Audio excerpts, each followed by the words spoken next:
Hi hello నమస్తే అండి. నేను మీ విజయ్ శ్రీకాంత్ సూర్య. ఈ రోజు మనం ఎంపీ అభ్యర్థి అయినటువంటి రాపాక వరప్రసాద్ గారి దగ్గర ఉన్నాము.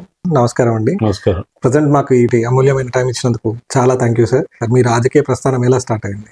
మా నాన్నగారి నుంచి కూడా రాజకీయ కుటుంబం అది. మా నాన్నగారు సర్పంచ్ చేశారు. ఆనాడు స్వర్గీయ రామలింగరాజు గారు శిష్యుడిగా ఆయన పనిచేయడం జరిగింది. ఆయన సమకాలికులే వాళ్ళు. ఆయనతోనే కలిసి పనిచేయడం, అలాగే ఆయన సర్పంచ్గా రాజకీయ ప్రస్థానం స్టార్ట్ అయింది. ఆ తర్వాత మళ్ళీ నేను సర్పంచ్గా పోటీ చేశాను. అయిన తర్వాత నేను కొద్ది తేడాతో ఓడిపోవడం జరిగింది. ఆ తర్వాత మళ్ళీ వెంటనే సంవత్సరానికి సొసైటీ అంటే పిఎస్సిఎస్ ఎలక్షన్స్ రావడం, దానిలో మళ్ళీ నేను నిలబడి అందులో గెలవడం జరిగింది. ఆ పదవి అయ్యేసరికి మళ్ళీ పంచాయతీ వచ్చింది. ఆ పంచాయతీ లేడీ అయితే మా మిస్సెస్ పెట్టి గెలిపించాం. నేను వార్డు మెంబర్గా వైస్ ప్రెసిడెంట్గా కూడా 5 సంవత్సరాలు ఉన్నాను. మళ్ళీ నెక్స్ట్ అది జనరల్ అయితే నాకు యునానిమస్గా ఇవ్వడం జరిగింది. మా గ్రామంలో యునానిమస్గానే నేను ప్రెసిడెంట్ చేశాను. తర్వాత మళ్ళీ నెక్స్ట్ కూడా మా మిస్సెస్ నిలబడింది. ఆ తర్వాత మళ్ళీ నేను వార్డు మెంబర్, వైస్ ప్రెసిడెంట్. ఆ రకంగా ఇంకా అక్కడ నుండి ఈ ఎమ్మెల్యే ఇవన్నీ కూడా మీకు తెలిసిందే. రాజోలు నియోజకవర్గం నుండి అమలాపురం పార్లమెంట్ కి పోటీ చేస్తున్న మొదటి వ్యక్తి మీరు. మీకు ఎలా ఉంది సార్? చాలా సంతోషంగా ఉంది. పార్లమెంట్కి వెళ్ళాలనేటువంటి కోరిక నాకైతే ఎప్పటి నుంచో ఉంది. అది ఈ రకంగా జగన్మోహన్ రెడ్డి గారు నెరవేరుస్తున్నందుకు జగన్మోహన్ రెడ్డి గారికి ధన్యవాదాలు తెలియజేసుకున్నాం. అలాగే అంటే 2 సార్లు నేను శాసనసభకు వెళ్ళాను. పార్లమెంట్కి వెళ్ళడం అంటే గొప్ప అదృష్టం అది. అటువంటి అవకాశాన్ని జగన్మోహన్ రెడ్డి నాకు కలగజేశారు. తప్పనిసరిగా విజయం సాధిస్తాననేటువంటి నమ్మకం నాకుంది. ఎందుకంటే నేను తిరిగాను జనంలో. అంటే నాకు కాంట్రవర్సీ లేదు. ఎవరు ఈ నిలబడ్డ పోటీ చేసే అభ్యర్థులందరూ నాకు కొలీగ్సే. అందరితోనూ కలిసిమెలిసి నేను ఉంటాను. వాళ్ళతో సత్సంబంధాలు ఉన్నాయి. అదేవిధంగా ప్రజలతో కూడా సంబంధాలు ఉన్నాయి నాకు. అంటే అన్ని నియోజకవర్గాలు నాకు బాగా తెలుసు. లీడర్స్ అందరూ కూడా పూర్వం నుంచి నేను రాజకీయాల్లో ఉన్నాను కాబట్టి అందరూ పరిచయాలు. అది ఇప్పుడు వచ్చేసరికి మంచిదే, నువ్వు రావడం బాగుంటుంది, మా అందరికి కూడా ఎంపీ అభ్యర్థి నువ్వు అవడం బాగుంటుంది అని చెప్పి నాకు ఎక్కువ ప్లస్లు ఉన్నాయి ఇందులో. అంటే ఈ 7 నియోజకవర్గాల్లో మీకు ఆదరణ ఎలా ఉంది సార్? 7 నియోజకవర్గం చాలా బాగుంది. మంచి ఆదరణ లభిస్తుంది. అంటే అందరు తెలిసిన వాళ్ళు కదా, నాయకులు అందరూ ఇంచుమించు తెలిసిన వాళ్ళు. నా చరిత్ర చూసుకుంటే నేను 2 సార్లు ఎమ్మెల్యే చేసిన, ఎక్కడా కూడా వివాదాలు లేకుండా చేశాను. ఇక్కడ ఈ నియోజకవర్గం నేను చేసినంతసేపు ఏ కేసులు కానీ ఎస్సీ ఎస్టీలు కానీ ఏమి ఉండవు. అన్ని కులాలు ముఖ్యంగా ఎస్సీలు ఎలాగో మేము ఎస్సీ కులస్తులు అందరూ ఉంటారు. అగ్ర కులస్తులు బీసీలు కూడా పూర్తిగా సపోర్ట్ చేస్తారు నన్ను ఎప్పుడు. ఎందుకంటే ఎటువంటి వివాదాలకు వెళ్ళి ఎవరు వచ్చినా పని చేస్తాను.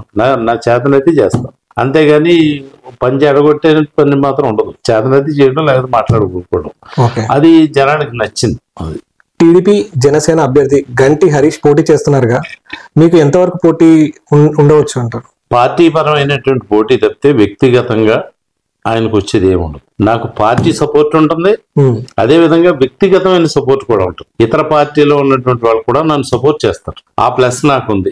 ఆయనకైతే అవకాశం లేదు. ఎందుకంటే ఆయన కొత్తగా వచ్చాడు. ఏదని చెప్తే తండ్రి పేరు చెప్తే చేయాలని తప్పితే సొంతంగా ఆయనదంటూ టాలెంట్ చూపించుకున్నది ఏం లేదు. నాకు నేను రుజువు చేసుకున్నాను 2 సార్లు. సమర్థవంతంగా చేయగలను. వైశ్యులు, అలాగే బీసీ నుంచి ముఖ్యంగా సిట్టుబల్జీ, తర్వాత అగ్నికుల క్షత్రులు కానీ వీళ్ళందరితో సోదరభావంతో మెలుగుతాను. కాపు శెట్టి బలిజ వర్గాలు మీకు ఎంతవరకు సహకరిస్తాయి అనుకుంటున్నారు? అదే కదా నేను చెప్తా ఉన్నాను. అగ్రకులస్తులు అంటే ఎవరు? కాపులు, బ్రాహ్మిన్స్, రాజులు, వైశ్యులు, అలాగే బీసీ నుంచి ముఖ్యంగా సిట్టుబల్జీ, తర్వాత అగ్నికుల క్షత్రులు కానీ వీళ్ళందరితో సోదరభావంతో మెలుగుతాను. అంటే ఒక ఎమ్మెల్యేలా కాకుండా వాళ్ళ కుటుంబ సభ్యుడిగా నేను నడుచుకుంటాను. వాళ్ళతో మాట్లాడే విధానం గాని, వాళ్ళ అవసరాలకు వచ్చినప్పుడు వాళ్ళ అవసరాలు తీర్చడంలో గాని ఒక కుటుంబ సభ్యుడిగానే నన్ను చూస్తారు వాళ్ళు. అందుకు నాకు ఎక్కువగా అవకాశాలు ఎక్కువ ఉంటాయి. ఎమ్మెల్యే అయిన మీకు ఎంపీగా అవకాశం ఇవ్వడాన్ని ఎలా తీసుకుంటారు? సంతోషిస్తున్నాం. సంతోషంగానే ఉంది. ఎంపీగా ఎన్నికైన తర్వాత ఇక్కడ ఉద్యోగ అవకాశాలు ఏ విధంగా తీసుకెళ్ళగలుగుతారు? యువతకంతా కూడా ఉద్యోగం లేక ఇబ్బంది పడుతున్నటువంటి పరిస్థితి. కొంత అయితే జగన్మోహన్ రెడ్డి గారు సచివాలయం వ్యవస్థ పెట్టిన తర్వాత కొంచెం ఇంజనీరింగ్ చదువుకున్నటువంటి పిల్లలకు కానీ, అలా డిగ్రీ చదువుకున్న పిల్లలకు కానీ పంచాయతీ సెక్రటరీలుగా లేదా ఇంజనీరింగ్ అసిస్టెంట్లుగా ఇలాగ అనేకమైనటువంటి జాబులు వచ్చినాయి. సుమారు 150,000 మంది పిల్లలు అందులో జాబులు సంపాదించుకున్నారు. ఈవేళ మరలా నేను ఎంపీ అయిన తర్వాత చేయాల్సింది ఇక్కడ ఆయిల్ నిక్షేపాలు ఉన్నాయి. విపరీతంగా ఆయిల్ నిక్షేపాలు ఉన్నాయి. వీటి అనుగుణంగా ఏదైనా ఇండస్ట్రీ తీసుకురావాలనేటువంటి ఆలోచన కేంద్ర ప్రభుత్వంతో వాళ్ళతో చర్చించిన తర్వాత ఎంపీ అయిన తర్వాత కొన్ని ఇండస్ట్రియల్గా దీన్ని డెవలప్ చేయాలని, అదేవిధంగా తీర ప్రాంతం ఈ ఎంపీ నియోజకవర్గంలో ఇంచుమించు చాలా తీర ప్రాంతం ఉంది. ఈ తీర ప్రాంతంలో టూరిజం వాళ్ళు చాలా ప్రాంతాలు కూడా గుర్తించారు. ఇక్కడ మొన్ననే టూరిజం మీటింగ్ జరిగింది, మేము అందరం వెళ్ళాం. అందులో ఈ పండిపోర నుంచి కాకినాడ దగ్గర నుంచి అన్ని కూడా చాలా ప్రాజెక్టులు ప్రపోజల్ పెట్టడం జరిగింది. అన్ని ప్రపోజల్ అన్ని ఒకటొకటి వస్తుంది.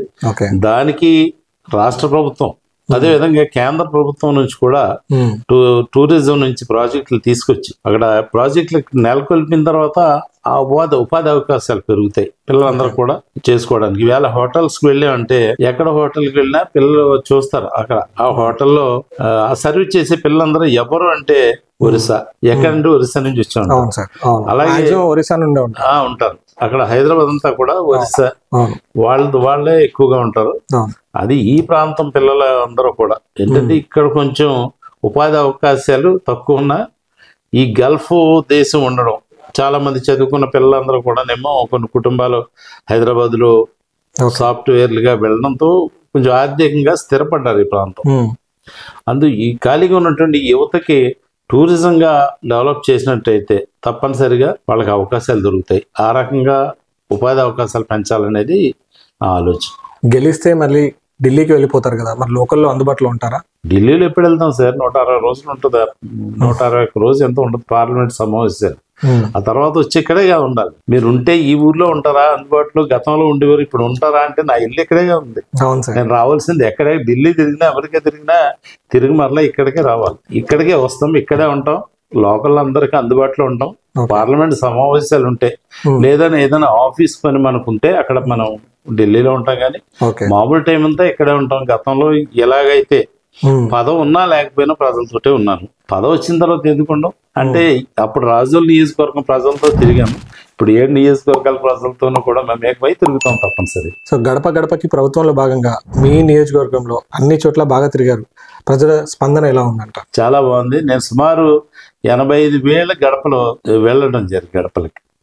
అదేవిధంగా 74 సచివాలయాలు, 60 పంచాయతీలు, ఇవన్నీ కూడా నేను 262 రోజులు, సుమారు 2 సంవత్సరాలు పట్టింది దీనికి. మధ్య మధ్యలో ఈ వర్షాలు అవి పోగా కరెక్ట్ గా నడిచింది 262 రోజులు. 262 రోజుల్లో కంప్లీట్ గా పూర్తి చేసాం. చాలా వరకు కూడా చాలా మంది చేయలేదు. నేను ప్రభుత్వం అప్పచెప్పిన పార్టీ అప్పచెప్పిన బాధ్యతలన్నీ నిర్వర్తిస్తూ ఏదైతే మనం పూర్తి చేస్తే 20 లక్షలు వస్తుంది సచివాలయానికి. ఈ మెయిన్ దృష్టి నా మీద దాని మీద ఉండేది. 20 లక్షలు తీసుకొచ్చి ఆ గ్రామాన్ని అభివృద్ధి చేయాలి. అభివృద్ధి చేయాలంటే నేను నడవాలి, నడిస్తే కానీ 20 లక్షలు రావని నేను పూర్తిగా కంప్లీట్ చేసి మొత్తం అన్నింటిలో కూడా చాలా వర్కులు, చాలా నియోజకవర్గాల్లో ఇంతవరకు వర్కులు జరిగినాయి లేవు. నా నియోజకవర్గంలో చాలా వరకు ఇంకా కొద్ది మాత్రమే బాకీ ఉన్నాయి. అవి కూడా బిల్స్ రాక కొంచెం ఆగారు, అవి కూడా పూర్తి అయిపోతాయి. మీరు ఎంపీగా గెలవాలని మనస్ఫూర్తిగా మేము మా ఛానల్ వాళ్ళు కోరుకుంటున్నాము. సో మీరు ఏం చెప్పాలనుకుంటున్నారు ప్రజలకు? చాలా సంతోషం. అమలాపురం పార్లమెంట్ నియోజకవర్గ ఓటర్ మహాశయులందరికీ కూడా నమస్కారం. నా పేరు రాపాక వరప్రసాదరావు. నేను రాజోలు నియోజకవర్గంలో 2 సార్లు శాసనసభ్యుడిగా ఎన్నికై సేవలు అందించడం జరిగింది. మా గ్రామం ప్రస్తుతం అయితే కత్తిమండ, అంటే చింతలమూరు గ్రామంలో నేను పుట్టాను. అక్కడ నుండి ఈ మధ్య కాలంలోనే ఇక్కడ ఒక ఇల్లు నిర్మించుకుని కత్తిమండ గ్రామం రావడం జరిగింది, మల్కీపురం మండలం. మీ అందరికీ అందుబాటులో ఉంటాను. మీ అందరితో అన్నదమ్ముల భావంతో మెలుగుతూ మీ అవసరాలు తీర్చడం కోసం నాకు మీరు ఇచ్చినటువంటి అవకాశాన్ని 5 సంవత్సరాల పాటు మీ సేవ చేయడానికి నేను సిద్ధంగా ఉన్నాను. దయచేసి మీరు అందరూ కూడా నన్ను బలపరచండి. నేను గతంలో చేసినటువంటి 2 పదవులు కూడా చాలా సమర్థవంతంగా, కులాలకు అతీతంగా, మతాలకు అతీతంగా నేను సేవలు అందించడం జరిగింది. ఎవరైనా చెప్తారు నా గురించి. అటువంటిది పార్లమెంట్లో కూడా సేవ చేసేటువంటి భాగ్యాన్ని జగన్మోహన్ రెడ్డి గారు నాకు కలగజేయడం జరిగింది. తప్పనిసరిగా మీ సేవ చేసుకునేటువంటి ఆ భాగ్యాన్ని నాకు కలగజేయమని చెప్పి కోరుతూ మీ Rapaka Varaprasad. Thank you so much sir. మరొకసారి చెప్తున్నాను, మీ అమూల్యమైన టైం ఇచ్చినందుకు మాకు అండ్ మా తరపున మీరు ఖచ్చితంగా నెగ్గాలి, మళ్ళీ ఒక మంచి ఇంటర్వ్యూ తీసుకోవాలని కోరుకుంటున్నాను. Thank you sir. Thank you so much. Welcome.